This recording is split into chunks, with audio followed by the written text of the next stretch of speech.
We have this strange habit of looking for meaning in almost everything we experience. When we watch a film, read a book, or hear someone tell us a story, we often start wondering what it was actually about. But does every story actually need to mean something? Maybe sometimes a story can just be enjoyable. Maybe it can make us laugh or scare us or simply keep us interested for a few hours without having some deeper lesson behind it. And yet, when a story doesn't seem to have a clear meaning, we often feel like we're missing something. So why do we feel this need to find meaning in everything we hear and see? Today, my good friend and fellow artist MK Gibson and I are going to explore why we feel that need to make sense of stories, whether a story can exist purely for the sake of enjoyment, and what happens when we stop trying to figure everything out. With all that out of the way, welcome back to another Butcher Shop.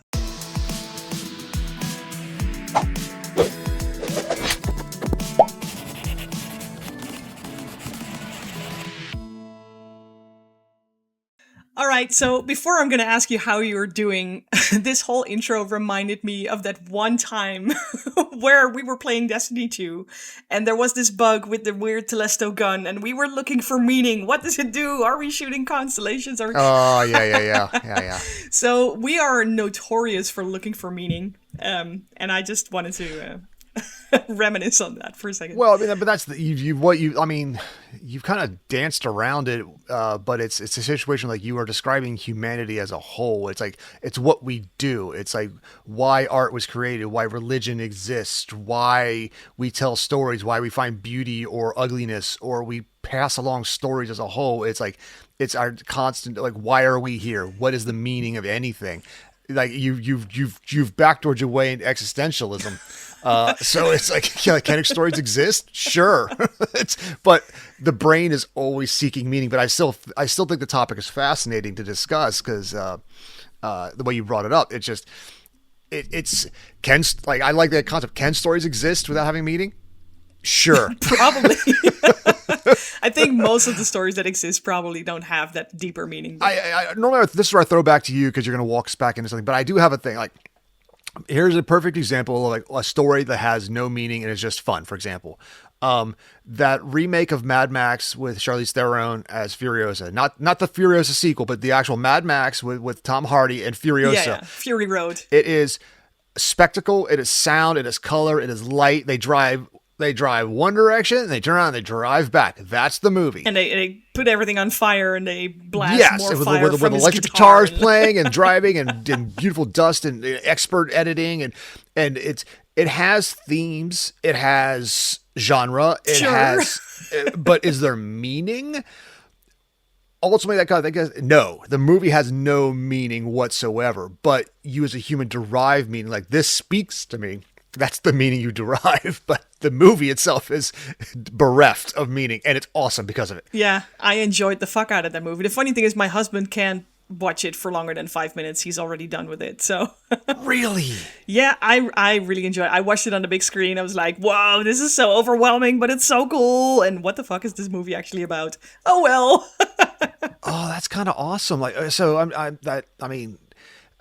whenever I meet George, I want to ask about that, but like, because again, like when I'm watching it, there is an art to it. Because again, just the editing alone, like motorcycle flies off a mountainside top right, smash cut to the truck, then a smash cut back to the motorcycle landing in screen bottom left. Here's the thing, though, is that's just production value. That has nothing to do with the story. That's just that's also like that's the art of there's the art of editing. Yeah. I mean, and it's not like, how do I take these disparate images and put them together in a cogent thing that's telling a story? It's like, it's also following it like you were reading a comic book, and like it's going from panel to panel to panel. But how do we make that happen? Like, so everything is in logical. Your brain never not knows. That's great English. Your brain is always aware of what's going on at every time when you're watching the flick, because of the amazing editing. You know, you have positional awareness of Max, the truck, the girls, and then the warlords around him, and like and all the chrome sucking boys. Like, you know where everything's at because of the way it's edited. But again, is there meaning to it? No. I mean, you can make an argument about like power and control and the illusion of control with the illusion of power. I mean, you can get heady if you want to. Or you can just watch some really cool vroom vroom, you know? This is exactly what the whole theme of this episode is. Like, if we want to find meaning in this, we probably could, because, I mean, at baseline, I think Fury Road is just a vision of how people would survive if the world would ever come to end. And then, you know, how power develops itself, because the filthy rich will always remain filthy, and then the people underneath the boot will always try to get out from under the... I mean, it's thin. It's paper thin. Yeah. But there is a story there, I guess. No, clearly there's a story. I mean, obviously something like that is built off the back of the predecessing Mad Max, the Mel Gibson ones, and Romero's like, or not Romero. That's the zombie. Or is it Romero? Who did Mad Max? Like, did I just... Mad Max, that was Mel Gibson. No, the director. George Miller. George Miller. There we go. Yeah, I knew that. I mean, you know what? I think the first movie had a good story. Then the second movie, where everybody suddenly wears spandex, and the first movie, it was like the apocalypse plus one day, you know, and it's like it was too close to like the end. So when he was driving around, he's like a former cop, and like it was like it felt like a prequel to what it was going to become. So by the time we actually reached like Beyond Thunderdome, I love that. Or no, Road Warrior, whichever one. Oh, Road Warrior is the second one. Yeah.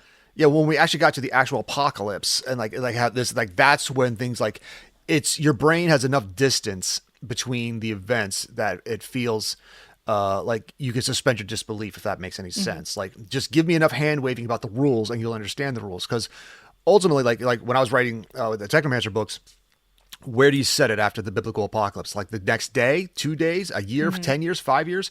Like how soon after a major event do you really want to start telling your story? Because Reconstruction sucks. It's just, oh, well, the nuke went off. So how do we're just sick and we're waiting underground for the next. Put your backs into it, people. Yeah, exactly. It's boring. So you have to you have to give enough time and advancement so that you have a distance mentally. You go, okay, now I can just believe whatever you tell me. Yep. I mean, it's exactly what I did with the Singularian as well. I think it's 300 or 400 years. I don't even know my own story.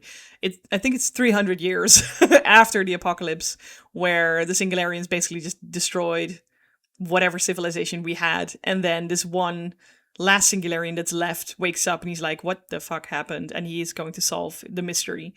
But yeah, it's exactly what you said. Like, you need that distance for things to have escalated to the point where you are now. But I mean, all of that naturally creates the sort of story or meaning behind the story. You know, I mean, if you wait long enough, like, humanity will always move on, like, unless we are completely wiped out. But whoever survives, you know, these people will do something, and by that you immediately create meaning. So it doesn't matter what kind of bullshit story you tell in the end, you know, whether it's true, whether it's even remotely or something that could, you know, even happen or whatever. Like, I'm babbling, but you understand where I'm going with this, right? No. I mean, listening, like, yeah, you'll get to a point eventually. I do the same thing. I babble. Sometimes I just start talking. I'm like, I'll get to a point. I'll just keep vamping. I'll find something that sounds intelligent. And I'll end on that and go, ta-da. See, I meant that this the whole time. Yeah. I mean, basically, what I need to ask is, how are you doing anyway? Because we're 10 minutes in and I haven't asked you how you're doing. You know what? You know, we did that whole big preamble. You're right. I'm well. Thank you for asking. It's before 8 a.m. my time here in America. So my family's upstairs asleep, which is great. It gives me time to talk down here in the basement without them, like, you know, waking them all up, because, you know, summer vacation is still going on. But yeah, I'm personally, I'm good. You know, I don't have a lot to complain about. I mean, I could, but I'm old now because I can pretty much complain about anything. How are you? I'm a bit stressed. It's all a bit hectic at the moment with about 1 million projects running, kitchen renovations going on, job going on, conventions going on, podcast recording going on, interviews going on. Right. I mean, there's a lot cooking, and I'm trying not to pull my hair out. But you know what? Other than that, I can't complain, and I'm actually kind of good. That's good. I mean, like, sometimes with the podcast time, it's also these times to vent, just to catch with a friend and shoot the shit, and like also try to be entertaining, but also talk about something of value. So that I know that's kind of helpful. When I was looking back on what you were saying before, like, why do we need to have meaning to everything? I mean, that's honestly a great question. Why do we have to have meaning? Why do things have to have meaning? They don't, but we always ascribe meaning to it.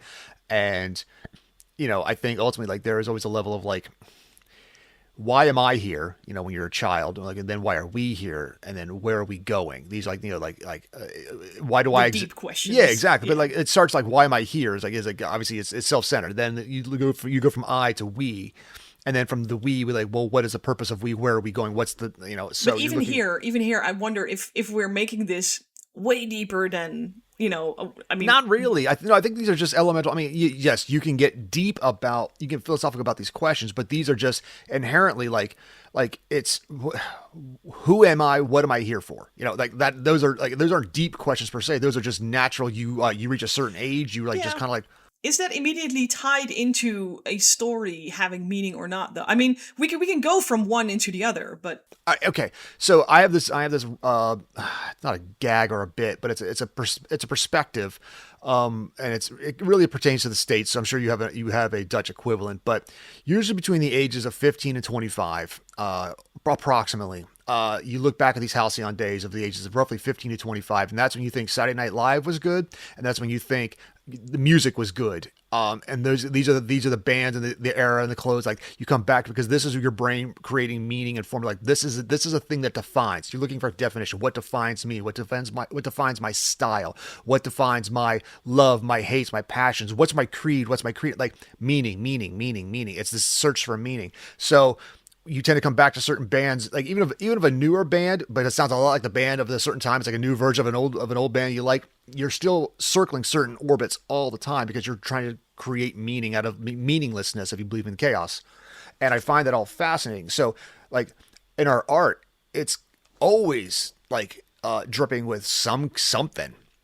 But again, sometimes it could be like, I created this in a vacuum with no meaning whatsoever. Did you? Or is it subconscious? You know, it can, yes, it could be no meaning. You can believe that, but I also believe there's sometimes it just, you will find it. You will find meaning whether you want to or not. well, or we will find meaning if we want to. Like, so yeah. Yeah, that's what. Yeah, And I think it is the human nature to then decide, yes, I want to find meaning, and so they will go look for meaning. But I think it's an interesting tension between it not being there, meaning, or us forcibly looking for meaning into something. And it's one of the questions that I wrote down for myself is, have we become obsessed with finding hidden meanings where there aren't any? And that's why I 100% wanted to open with our little Destiny 2 reference, because that game was full sure. of these. Well, so that is another level. I believe that some people, when you move from fan to fanatic, like, you also, unfortunately, the search for meaning also comes with a search for make it worth my time. It's the same thing in a relationship. People get into bad relationships all the time. If you're in a bad relationship, just get out now. Just stop. I'm not saying a harmful one, but I mean, obviously people are in abusive relationships. But if you're in a bad relationship and this isn't going anywhere, stop waiting for it to be better. It's it's not going to work out. You were aware, but you want your time to have meaning. Like, if I leave, then I wasted my time. It's not a waste. So when you love something, you become a fanatic for something. Like, people were fanatics for Destiny. People were fanatics for that show Lost, had they on their websites. People are fanatics for Game of Thrones. They live on those message boards and on Reddit. Like, what did the author mean here? Was there a secret here? What is that? Like, they might have not meant jack shit, but you talking about it and creating headcanon is everything they ever wanted, because like, it also, like, it allows them to pick and choose like which piece of bullshit they wanted to, like, yep, you were right the whole time, like, oh, It's I'm the gonna easiest steal way that. to retcon something is just to look at fan theories. You're goddamn right it is. Like, oh, and it's because there is no author that I've ever met that is that. I mean, Drew's pretty good. I mean, Drew Hayes, like, is one of those guys. He will map something out for like literally, like, that's who, it's in his DNA to create a roadmap and a spreadsheet for everything from moment 1 to book 99. But that is thinking, what does this mean? And you're searching for meaning because you want your valued of time. If I'm going to love this thing and I'm giving you my life, my energy, my time, it better have a payoff. And that's the downside of looking for meaning, because if you're expecting a payoff, there isn't one. And unfortunately, it is the journey and not the destination, because a lot of shows, a lot of books, a lot of stories end kind of piss poor. How many times you watch a series finale or read the last book of a long series and said this was perfect? Oh, what a great ending to have find. How rare is that actually? I feel like I'm more like whelmed or disappointed than like overwhelmed. Like, you know. I remember the ending of the Dark Materials series of Philip Pullman. It's a trilogy: Golden Compass, Subtle Knife, and I keep forgetting something with Hourglass. Whatever. That trilogy. Yeah, I remember the ending. Yeah, that was amazing. And I think the same goes for the Inkheart trilogy. There are a couple of books or book series that I've read where I'm like, ending, you nailed it. But I mean, you're right, especially when it comes to TV shows. I think I am more often disappointed by TV shows than by books, I guess. TV shows can just completely shit the bed. I mean, I've read. I mean, even like Wheel of Time, I did not like how that book ended. You know, like that series ended. You know, that's been going on for obviously, and that's not Brandon Sanderson's fault per se, but it's just because he was given the notes and had to end it. I do think that, you know, we can debate whether or not it was something good or bad. Like, I just didn't enjoy that ending. There's been several series that, like, and some series that just kind of tap out because like they've been by books 7, 8, 9. Like, I don't care anymore. Like, I really wish that it had ended because the story's been going on for so long that it's a snake eating its own tail at a certain point. You know.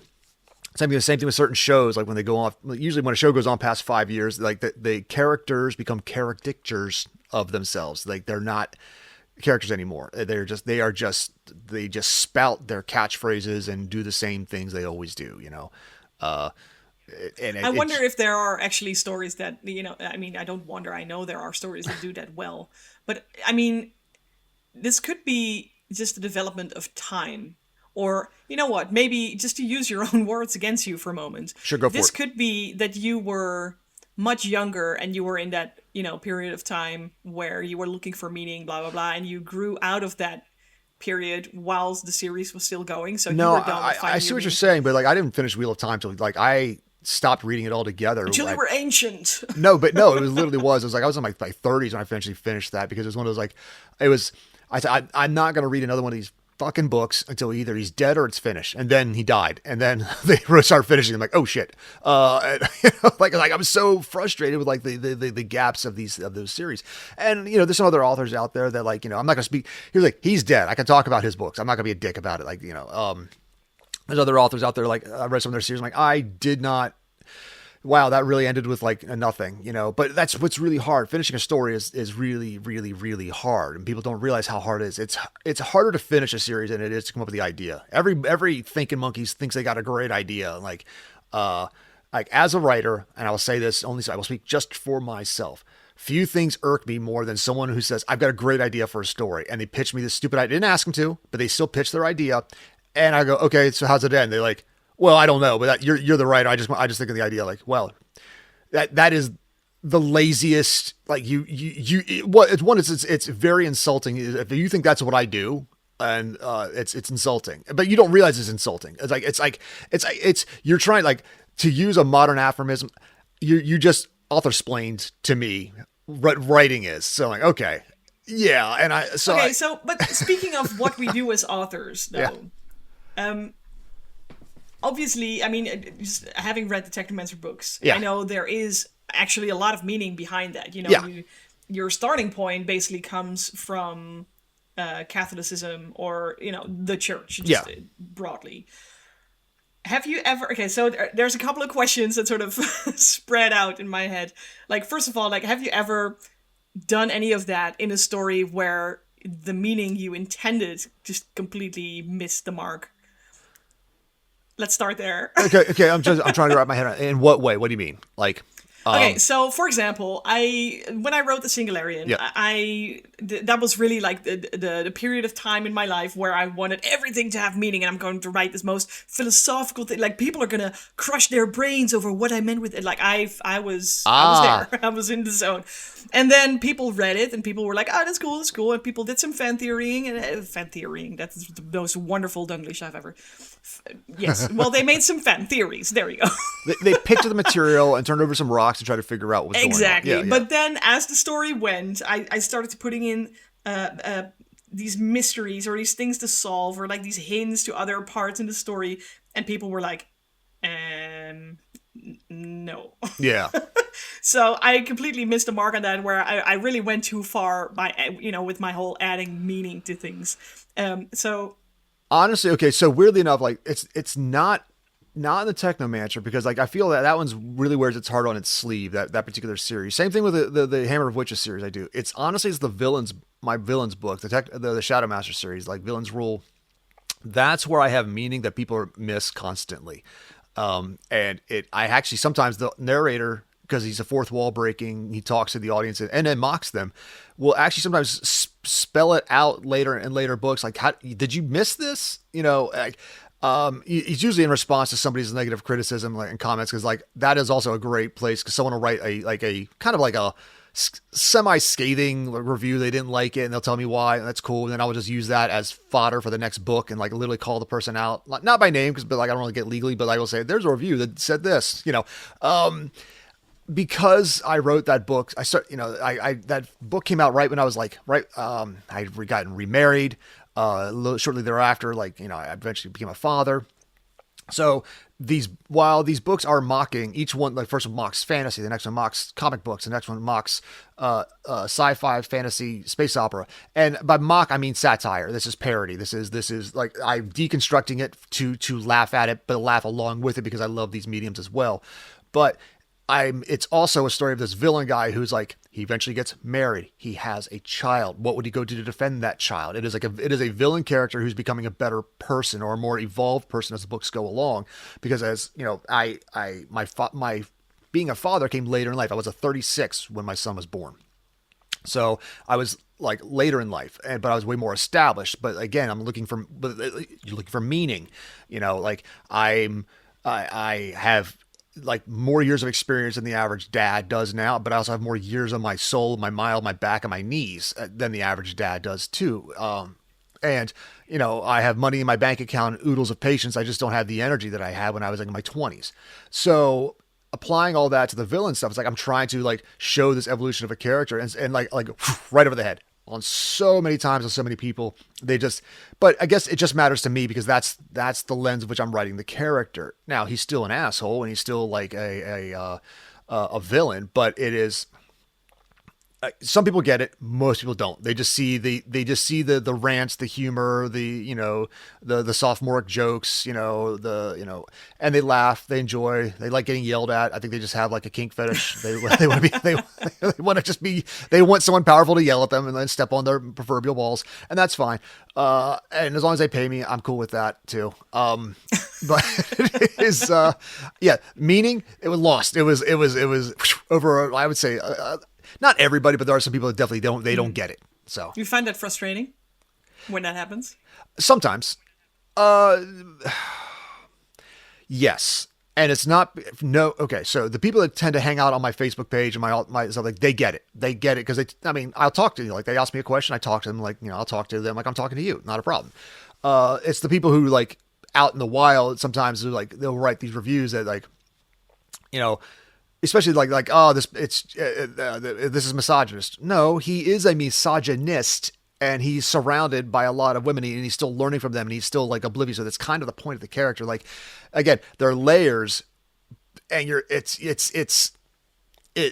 think some people are like their heads are wrapped around whatever their particular causes of the day, their own lives, so they see things through their own lenses, which we naturally do, And by impulse, they place their reviews because that's also the whole zeitgeist of now is where, oh, people have an opinion. Let's go to the internet and dunk my opinion on everyone. And I hate that.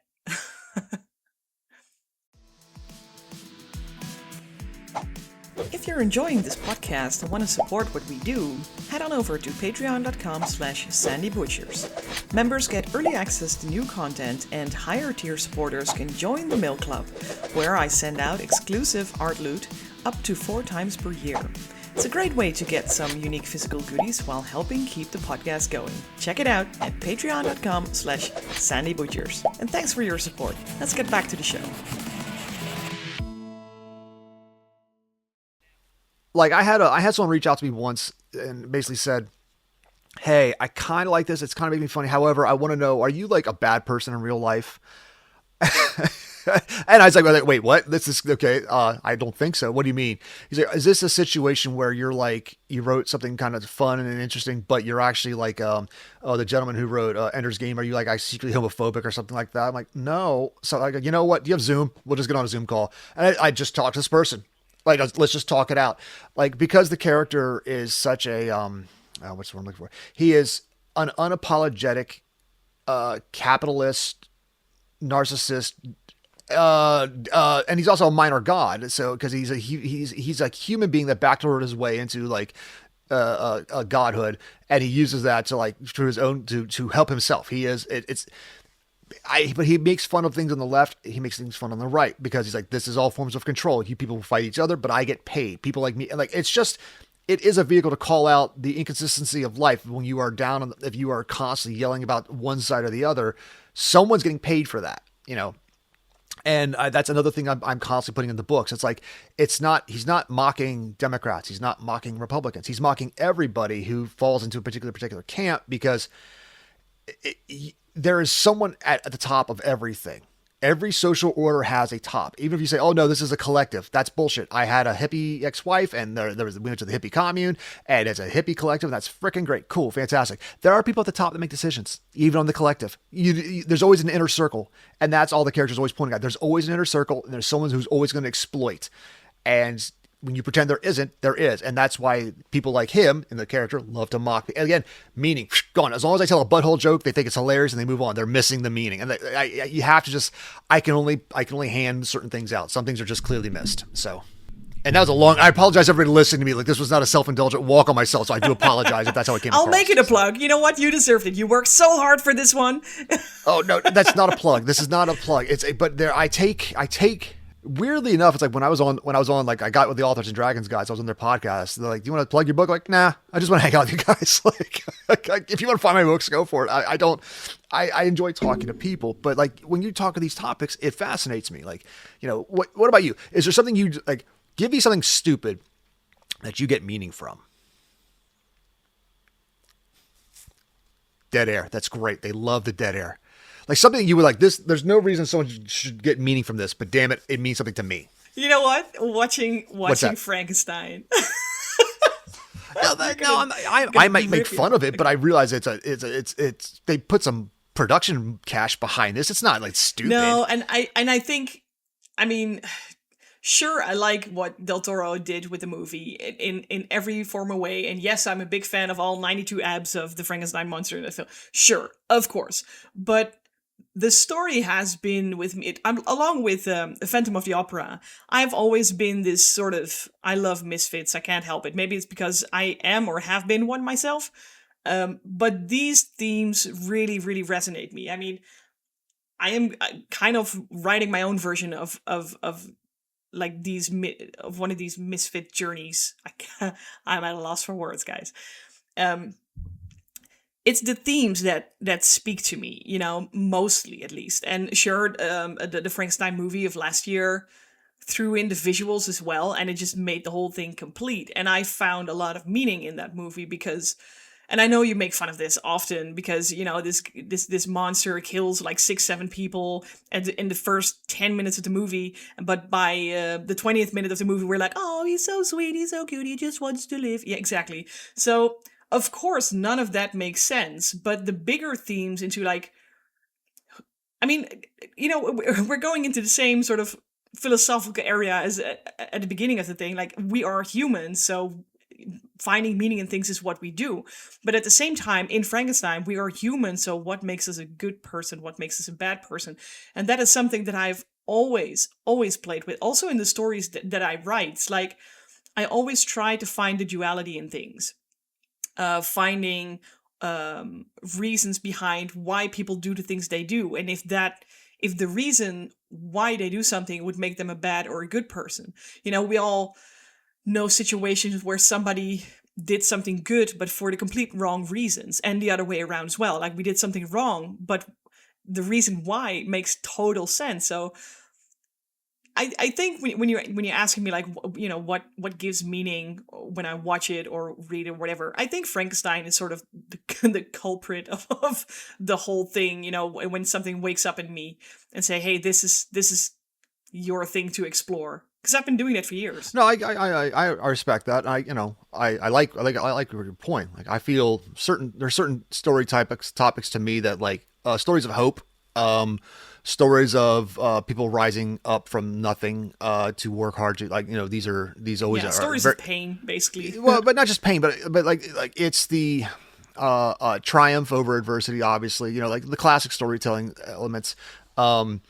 Less so about people born into like the noble son becomes a noble thing and does noble things. Like that's nice, it's I guess that's not going to engage me, like You know what? I tried that once. I wrote a book. Actually, it was finished, and actually it was edited. I was ready to send that to my agent, and then I just decided to pull the plug on it because I felt that it just wasn't my thing, because it was basically about a girl who was a peasant girl and a prince who was a cursed oh, beast. I remember this one. I Yeah, can, yep, yep.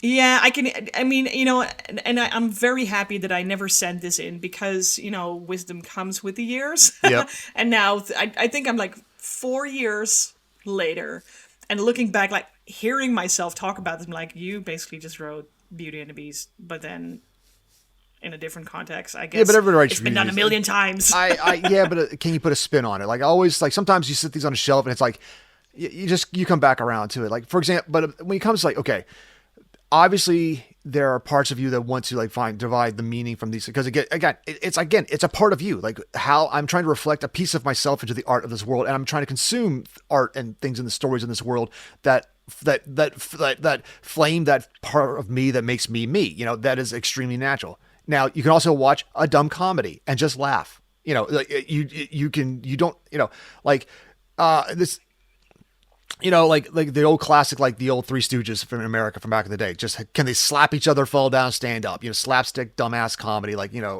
is it lowbrow? Sure. Is it stupid? I mean, 100%. we basically had this conversation about Masters of the Universe the Yep. other day, where I mean, it's also a perfect example of a movie just being a movie, perfectly entertaining, and that's pretty much all there is to it. Like, there's no deep story except for Skeletor just being a bad guy asshole who just wants to be a bad guy asshole. Nothing more. There's no deeper. There's no curse. There's no revenge. Or Well, okay, I will whatever. only disagree on one topic on that. In that movie, I mean, yes, it is a goofy dumbass. It feels everything about Master of the Universe is it is a stunt. It was the stunt doubles of Thor Ragnarok and Thor Love and Thunder. It looks like Thor Love and Thunder. It looks like Thor Ragnarok. It has the same CGI. It has the same type of costumes. It has the same sets. Has the same kind of rock and score. It just feels like the cousin of that. However, the one theme, the reoccurring theme in that thing is about masculinity. What makes a man a man? It is the father. He believed his father wanted a badass, like a man who can like punch things and beat things. That's why even when he becomes He-Man, that he's that guy. But eventually, when his dad, like not to spoil the flick, but when he eventually has that confrontation with his dad, like it's like his dad's like, I just wanted you to be you, and that's what every son kind of wants. I think what every child wants to hear. I just want you to be you. But it's like I knew you would not survive in this world because that's not who you are, and it's like that's a fair thing. So there is a underlying lens of what makes a man, masculinity as a But whole. it was completely overshadowed Underneath by, a plastic, yeah. but the plastic Yeah. armor, abs, and like and like Brian May's badass like Flash Gordon like rock and roll score. Yeah, it's a dope movie and I enjoy it. I'm glad it's getting legs in the aftermarket, and I hope they make a sequel. Yeah, me too. I enjoyed it for what it was. But also, this reminds me, you talked about, what inspires you and how you find this sort of creative part of yourself, put it in your work. Part of me always thinks that whatever any artist creates, part of that is biographical. I don't think there is a way to create without putting part of yourself in there, no matter what art or medium or whatever form of art you practice. But going from there, I kind of want to touch on the question that was left for you in the previous episode. Because last week we had Babs van der Hoeven as a guest. And what I basically do, and this is also just for the listeners and for the viewers, what we do is that every guest, every episode, leaves a question for the person following up on the next episode. So basically, it's between you and any other guests. So basically, you guys take turns. But what she asked you was, how do you get inspired and how do you put that inspiration to work? So basically the transition from now it's inspiration and now it's actually, making me do something and turning it into something practical. How does that work for you? That is a really good question. Yeah, right? And I, it is, and I'll try to, and I'll give you the best way I can answer that so it's no, me being me, it's going to be a little long winded, so stick with me. Ideas pop in everybody. Like I said earlier in the show, everybody's got an idea. Like, and also I apologize if I came across shittily to anybody who's like, don't, you can talk to authors about ideas. You can have questions. Just don't I know I came across kind of, yeah, exactly. But, ideas pop in all the time, but like certain ideas, since ideas pop in all the time for creative folks, which ones do you pick and choose from? Which one gives you inspiration? You asked me a long time ago, like, hey, like this one story idea you were talking about, like, hey, I got this idea. Like, hey, great, sit down for a month, don't do anything with it. And you're like, why? Because if it matters, it'll still be there in a month. It's those are the ones that you something. It sparks something inside you, a story, a theme, a thought, even if just a scene, a plot, something has ignited something inside of you, and it wants to come out.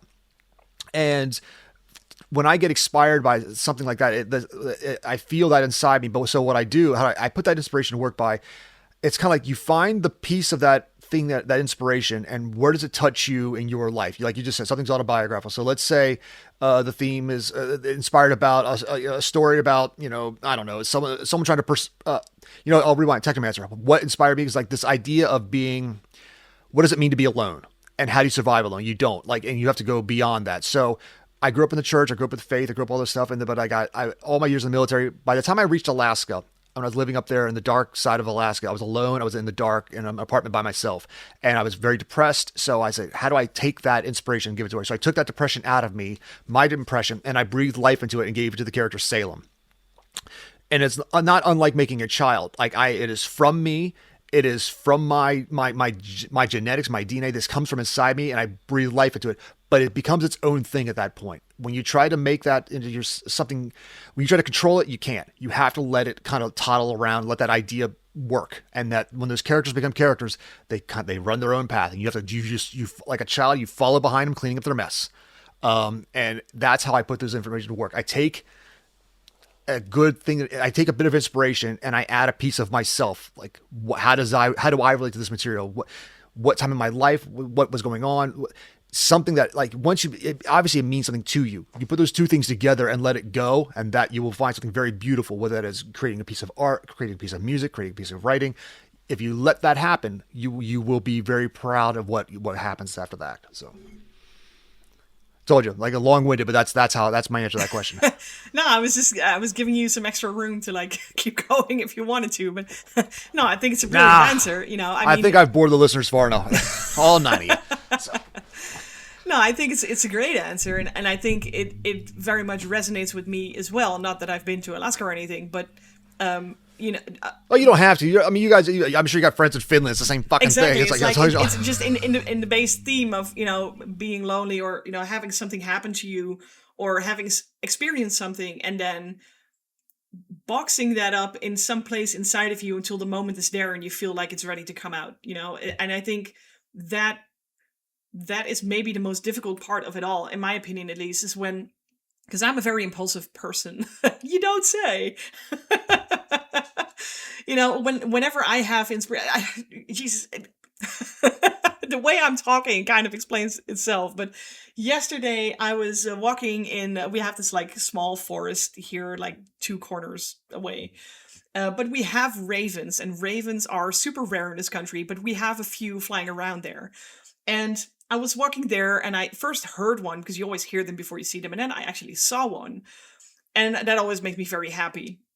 So I went home and then I had to do like several chores. And one of the chores these days is check all the mouse traps that we've set around the perimeter to see if there's any corpses laying around that we need to get rid of.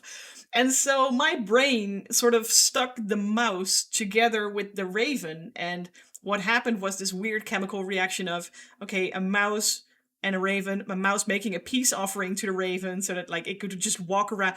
I don't know. And all of a sudden I had this illustration a few hours later of, a mouse offering a gemstone to a raven in this old, sort of study room, Victorian style, blah, blah, blah. I did my thing. And that happened in the time span between, let's say, my noon walk, because I take an afternoon walk during lunch. And then it was like 6, 7-ish p.m. in the evening. So that all happened in the time span of a couple of hours. I hate it. I suck at it. If something happens and I do not have the means to work with that at the moment, and I need to put it in a box and hold it in until the time is right. And this is also what happened with the story you referred to a moment ago, where I wrote it last year and you said, okay, now fine, you wrote it, I'll leave it alone for a while. I mean, it's been a year now. Technically, by next month, it has been a full year since I've worked on it. And the story is still there, but I've been in pain to sort of let that story just be there. And now I'm like 1 year later, I'm like, nah, it's been a year. It's fine now. I can do it.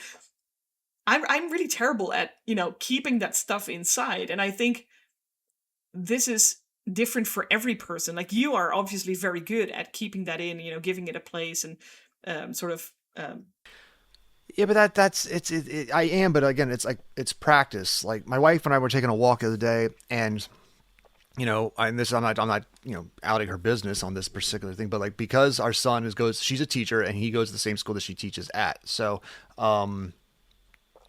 there is a natural tendency because she's a very she's very a go-getter, she's a planner. Her level of ADD is about like being anxious to the point of like I will hyper plan, I will hyper map out. She's the kid that like fell out of the womb with like a day planner ready to go and get straight A's. Yes. And my son and I were anything but. So being opposite of her in that capacity, her happiness was tied up with his academic success because that's how she defined herself at that age. Like if I can't do it, she's a very beautiful woman. She can sing very well. She was part of the show choir, but her academia was that's how she defined herself. My son does not define himself by academia. So unlinking that. Now it's easy for me to say, like I have a hard time. Like she's like, but I can't unlink myself from that. I'm like, you just have to let it go. She's like, yeah, you make it easy. I'm like, oh no. I was hyper fixated as a kid about perception constantly. It's you have to, you start day one, you practice, letting things go. And so when you say I'm good at sitting on a story, I didn't used to be. Everything was like, I gotta, boom, inspiration, drop what I'm doing, go do this, go draw this, go write this, go do this. And you feel there's a level of passion that comes out of you when you're working on something in the moment. You're like, this is the best. This is pure. This is the God's will to my fingers. Fuck it. Let's do it, And then you take a step back. You're like, or I was just a hyper ADD asshole who just cranked something out and like, but when you give it time to cool a little bit and then now you add the frosting. That's all it is. Like you bake the cake, cool, but it's not ready to eat yet. You just, this is the one like, or if you want to go the other route, like alcohol, let it age a little bit and then come back and look at it. And then I wonder how much of this is practice and how much of this is actually just, the core of the being. Because I mean, I'm 37 right now. And I feel like I've been trying to practice this patience for at least 30 years. I don't feel like I'm getting any better at it, though. Well, okay, but when you were teaching art, it's just when you were teaching art and art teaching, like, how do you tell people who get better at art? Yeah, keep at it. Yeah, exactly. You keep at it, and it's like it's anything else. It's yes, I mean, obviously with like age and time comes wisdom, yada blah blah blah. I hope so. I'm ready for it. It is when it doesn't matter like I treat like that those passionate. Now, granted, someone like Stephen King cranked out like The Shining over like cocaine, alcohol, and a bad dream over a night. Great, cool, but it was like draft one. I guarantee you, draft one was not great. It's like you just you're pounding out the bones of this story or this piece of art or this whatever. That's cool. It's not the finished product, and that takes. It's like that takes time. It takes time to cheese. Refine it. I'm Dutch. I understand cheese. It needs time to mature. So, okay, there you go. It's cheese. Well, you gotta let this cheddar age, dude. So. No, I get it. It's very hard. Oh, I know. But okay, go back. Have you gone back and reread something you cranked it out but not immediately give it like a week or two and like what was I thinking? Dude, all the fucking time. All the time. Well, I read it like, oh my lord. Knowing that that's going to happen regardless, it's like it's when you there's an idea of like even when you sketch something out like a piece of art, like is this the best way to convey this information? Like someone writes a song, it's cool. They get the hook and that's great. But like, what's the best chord progression to evoke emotion? We are entering our next episode because how do we decide? Oh, yeah, you probably are. Yep. No, I mean, and it's not even time wise, but I feel like this is one of these things that we can talk about for another whole hour. Because when do you decide that something is good? When do you decide to stop? Yeah. Especially when it comes to art. I feel like I'm better at this when I'm writing stories because the story at a certain point just ends. And with a piece of art, I can keep going at it until the paper is like 2 centimeters thick of all the paint that's on it. But I can keep going. But this is an interesting one to actually like use for a different episode and then go on from there because I mean it has been 45 minutes. So see, there you go. You got wisdom right there. You saw the forest. You know what? Congratulations. I did it. I'm so proud. I'm so fucking proud. You grew up right but there. Also, I'm looking at the timestamp, and we have been at it for like 45 minutes already. So what I want to do is 2 things. We still have to ask our questions to the viewer/listener. Of course, we have to plug your books. Go buy. You've heard my name. You heard me talk. You'll find me. Yeah, whatever. Yeah. Go buy his books. Go buy my books as well. Also, you don't have to buy them. They're on Kindle Unlimited too. You can just like read them from there. I get pennies. I get pennies per page, but it's still No, I mean you can have Kindle. That's fine. I'd rather they buy. Oh, sure, but I'm also not trying to be a jerk about it. So like there are options. So no. But I mean, little plugging is that's no problem in there, is it? But I mean, if there was going to be one plug, it is for you guys to hit that like and subscribe button. Or if you're listening to us on Spotify, be sure to follow us because we have new episodes every week.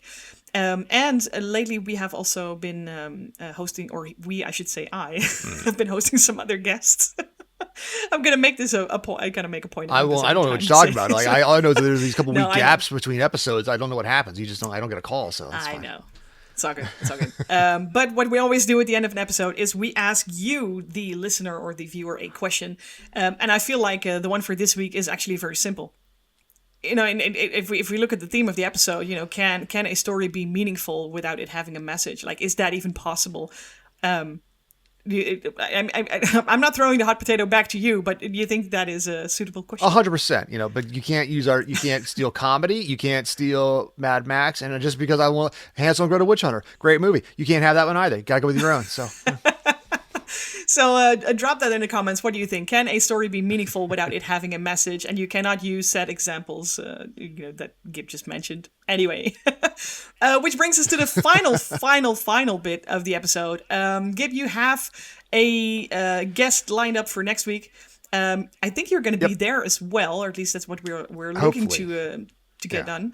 If the guest is willing, exactly. Otherwise, I will happily hand over your question to him. It's going to be Father Roderick, and he is a Dutch priest who has been telling the stories of people for a very, very long time. And I'm wondering what kind of question you would ask him. It's very simple. I not just because he preached, because we get any storyteller. Are there any stories or themes that you wouldn't want to tell? Meaning, is there something is it taboo? Is it off limits? And why? You can still respect it, but that's not my story to tell. And I'm curious, because most storytellers love to tell stories, but there's some areas that that's the shadow area. We don't go over there. So I'm getting a Mufasa moment here. That's exactly what I did. Good. I laid it out. I'm good at my job. There. Well done, well done. You know what? I think that's a great question, and potentially it's going to lead to a very, very cool conversation. I think this is it. Like you know what? Can an episode be meaningful and not have a message? I think we have both today. I think so. This clearly had no theme or message. Like it's just rambling, schmambling. So yeah, This is what we always do. But yeah. Anyway, thanks everybody for watching and for listening. Again, be sure to like, follow, subscribe, and do the whole magic sharing thing. Gib, as always, thank you so much for joining me. my pleasure, dude. Thanks for having me. And I'll see you all in the next one. Bye bye. Bye, everybody.